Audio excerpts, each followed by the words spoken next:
What would you do? You're down to your last $10. You have a life-changing interview in less than an hour, and you see a stranger shivering in the cold. I had to make that choice. And I gave him everything I had. I never could have guessed that this one small act would lead to him showing up in my life again in the most unbelievable way. This is the story of how a single $10 bill changed my entire world. The rain wasn't just falling, it was angry. It slammed against the train station windows, and I pulled my thin coat tighter, which did absolutely nothing. The chill was already in my bones. In my pocket, my fingers kept finding this one folded $10 bill. $10. That was it. That was everything. No credit cards, no savings, nothing. Just $10 standing between me and zero. In less than an hour, I had the biggest job interview of my life. And this wasn't just any interview. It was a lifeline. For months, I'd been scraping by on freelance gigs, but they were drying up fast. I'd already sold my laptop, my car, basically anything worth a dime just to keep a roof over my head.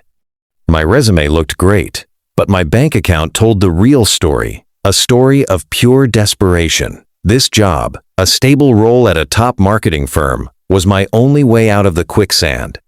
My stomach growled, a hollow ache that pretty much summed up my financial situation. I hadn't eaten since yesterday morning. The plan was simple. Use the $10 for a coffee and maybe a pastry before the interview. Just enough fuel to seem awake and confident to fake it till I made it.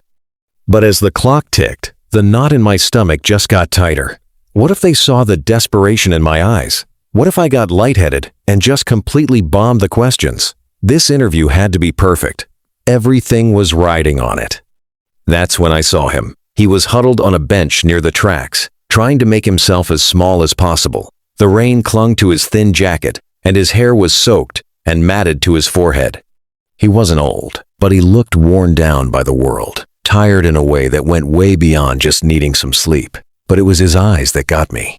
They were blue, and when our gazes met, I saw this deep, profound sadness in them, like he was sorry for just taking up space. He started shivering, a violent tremor that shook his whole body. My heart just clenched. I knew that kind of cold.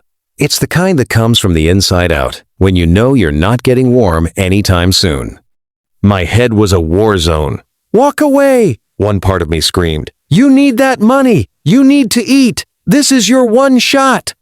I could already picture myself in the interview, stomach growling, hands shaking from low blood sugar. Giving him that money was career suicide. But then I looked at him again. There was a quiet dignity about him, the way he tried not to be a burden. His eyes were still on me, and I saw a flicker of this shared humanity. His voice, when he finally mumbled to no one in particular, was just a whisper. "Just need to get warm," he said, his breath turning to fog. In that second, the interview, the job, the hunger, it all just faded away. I thought about all the times I'd felt invisible, all the times I just wished one person would actually see me. How could I just walk away? I walked over, my heart pounding. I unfolded the $10 bill, the last piece of my old life, my only ticket to a new one, and pressed it into his hand. His skin was like ice. "Here," I said, my voice coming out softer than I expected. "Get yourself something hot and something to eat." He looked down at the bill, then back at me, his blue eyes wide with shock. You don't have to do that." "I know," I said. "I want to." A single tear cut a path through the grime on his cheek. "Thank you," he whispered, his voice thick with emotion. "I won't forget this." He clutched the money like a winning lottery ticket, and for the first time, I saw a little spark of warmth in his eyes. I gave him a weak smile, then turned and walked off before he could see the panic rising in my own face. Walking out of that station and back into the rain, I felt this bizarre mix of warmth and just sheer terror. Giving him the money made me feel like I'd done something right, but the reality of my situation hit me like a ton of bricks. My wallet was empty, my stomach was aching, and I was on my way to the most important interview of my life with absolutely nothing. I showed up at the sleek, modern office building looking like a drowned rat. I did my best to fix myself up in the lobby bathroom, splashing cold water on my face to wake myself up. During the interview, I really struggled to focus. The hiring manager was sharp, her questions precise. I answered everything as best I could, trying to act confident, but I was a million miles away from feeling it. At one point, my stomach growled so loud I had to cover it with a cough. I could feel myself getting dizzy, this fuzzy feeling that made it hard to even understand her questions.